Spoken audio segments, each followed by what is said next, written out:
Más allá del miedo, historia titulada La bruja sin piernas. La bruja sin piernas, historia de terror. Yo sé que a veces lo que la gente nos cuenta de brujas o de espantos nos puede parecer muy fantasioso, a veces muy poco creíble, como si uno lo hubiera inventado todo, y yo así lo creí por mucho tiempo, hasta que me tocó vivirlo en carne propia, y uno no sabe cómo explicarlo ni mucho menos cómo entenderlo. Pero con todo y eso trataré de contarles lo que me pasó hace algunos años.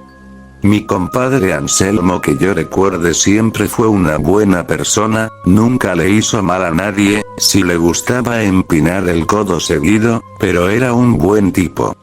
Lo conocía desde que éramos chamacos, fuimos juntos a la escuela y ya más grandecitos fuimos amigos de los buenos, por eso nos hicimos compadres y la pasábamos muy bien, pero todo se descompuso cuando conoció a Silvia, la joven viuda del pueblo.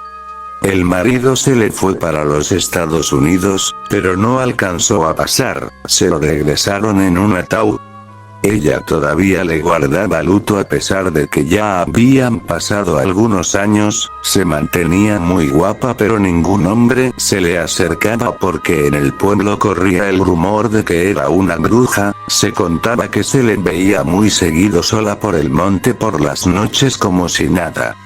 Pero eso no le importó para nada a mi compadre, se enamoró perdidamente de ella y sin importarle tampoco que estaba casado y tenía 2 hijas, mis ahijadas, empezó a cortejarla y ella se dejó conquistar, y tras algunas semanas de aparentes encuentros casuales, empezaron a verse a escondidas en la casa de la viuda.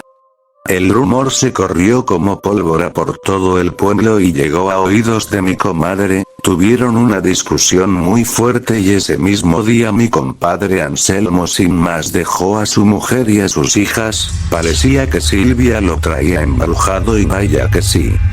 En las siguientes semanas lo vi muy feliz, hasta se veía más joven, pero al paso del primer mes, de un día para otro, se le empezó a ver más delgado, ojeroso y acabado, y cada vez que le preguntaba que si estaba bien, el compadre me alzaba de hombros y me decía bajando la mirada al suelo, que sí, que estaba bien. En las siguientes semanas lo vi muy feliz, hasta se veía más joven, pero al paso del primer mes, de un día para otro, se le empezó a ver más delgado, ojeroso y acabado, y cada vez que le preguntaba que si estaba bien, el compadre solo se alzaba de hombros y me decía bajando la mirada al suelo, que sí, que estaba bien. Yo llegué a pensar que se sentía triste porque extrañaba a mi comadre y a mis ahijadas, pero esa misma noche descubriría la verdadera razón de su cambio tan repentino. Ya muy entrada la noche llegó mi compadre Anselmo sin avisar, daba unos toquidotes que pensé que me iba a tirar la puerta, al abrirlo noté como que venía muy espantado, tenía los ojos bien abiertos y miraba para todos lados, como si alguien lo siguiera, lo jalé pa' dentro, estaba todo tembloroso y parecía desubicado, lo agarré del brazo, lo llevé a la sala y lo senté, él no dijo ni una sola palabra, hasta ese momento me di cuenta que llevaba un costal entre los brazos que apretaba muy fuerte contra su pecho. Yo fui por una botella de aguardiente y 2 vasos, él solo seguía mirando hacia todos lados, me senté frente a él y le serví un poco más de la mitad del vaso, apenas se lo dejé en la mesa lo agarró apresurado y se lo bebió de un solo trago, ahí sí me dejó sorprendido, algo malo le pasaba, entonces me incliné hacia él para llenarle otra vez el vaso y fue cuando me agarró con una mano por la camisa y me habló a boca de jarro. Me dijo que Silvia era una bruja y muy mala, que él la había estado siguiendo al bosque por varias noches y que la había visto hincada en medio de la oscuridad invocando a los demonios, y que después la había visto quitarse la parte de debajo de sus piernas y convertirse en una bola de lumbre que empezó a volar sobre el cerro. En ese momento escuchamos un ruido muy fuerte en el patio, como si hubieran tirado algo pesado, y los dos volteamos hacia la puerta del frente. Él me soltó y empezó a decirme en voz baja que ella venía por él, porque le había quitado lo único que podía hacer la humana otra vez. Yo me hice así atrás en el sillón, me resistía a creer algo de lo que me había dicho hasta ese momento, pero mi compadre no era gente que ande echando mentiras, pero aquella historia me pareció muy fantasiosa.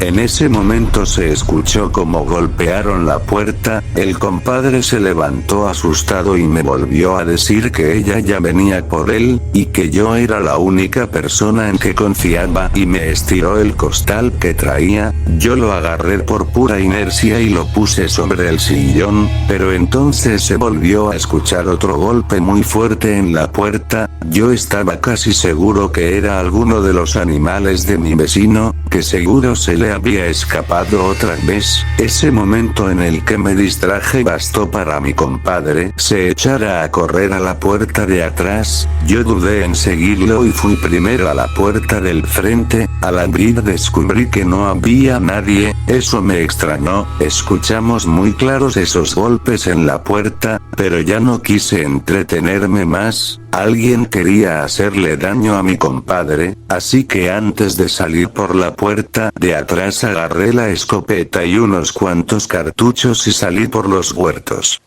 Iba a buen paso mirando alrededor, no podía ir muy lejos. Después de los huertos entré a los campos de las milpas, ya estaban muy crecidas por lo que no podía ver mucho, pero supuse que se iría a la casa de mi comadre, por lo que tendría que atravesar el bosque a la orilla del cerro. Hacía buen clima y la luna alumbraba bien, así que sin pensarlo mucho me dirigí hacia allá.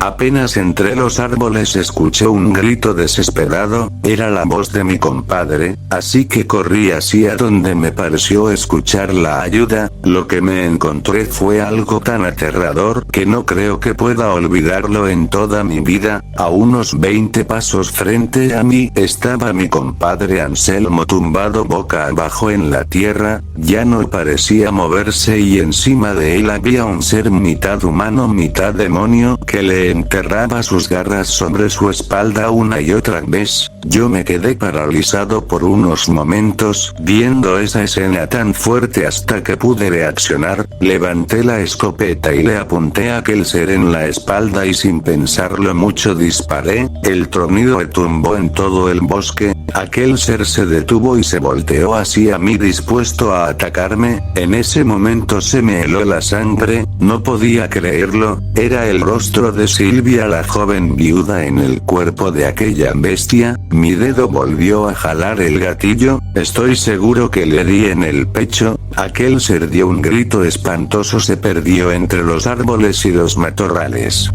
Yo no podía creer nada de lo que acababa de ver, recargué la escopeta y me fui acercando muy despacio a mi compadre. Cuando estaba a unos pasos escuché un quejido, entonces corrí a él, me arrodillé y lo volteé, tenía todo el rostro y el pecho ensangrentado, abrió los ojos y me intentó sonreír. Yo le dije que se iba a poner bien, que aguantara un poco más. Cuando intentó hablar sacó una bocanada de sangre, acerqué mi rostro hacia él y lo último que pude escucharle decir fue: mis hijas. A las pocas horas llegó la autoridad y me sacaron de ahí después de hacerme un montón de preguntas. Me dio tanta tristeza cuando llegó mi comadre y mis ahijadas que no supe cómo explicarles lo que había pasado. Regresé a la casa por la mañana, mi esposa y mis hijos se habían ido a ayudarle a la comadre en lo que se pudiera. Yo quería dormir un poco antes del funeral, pero al pasar por la sala vi el costal encima del sillón, lo agarré y me llegó un olor a carne podrida. Me fui a la mesa y saqué aquel bulto, era como carne envuelta en terciopelo. Al desamarrarlo y abrirlo descubrí con asco que eran dos piernas humanas, como si hubieran sido amputadas. Las volví a amarrar y me fui para la iglesia. El padre me escuchó muy atento a todo lo que le conté, pero como que sentí que me estaba dando el avión, y fue solo hasta que le enseñé aquel costal con las piernas que me creyó, me pidió que las lleváramos al panteón, ahí las bendijo y estuvo rezando un buen rato, después las enterramos. De regreso me pidió que no le contara a nadie de esto para que no se asustara más la gente del pueblo. La autoridad dijo que mi compadre había muerto por el ataque de un lobo y no se dijo más. De Silvia, la joven viuda, nunca más se supo de ella, fue como si se la hubiera tragado la tierra. La bruja sin piernas, historia escrita y contada por Arturo Ochoa. Seguirme, dale like y comenta.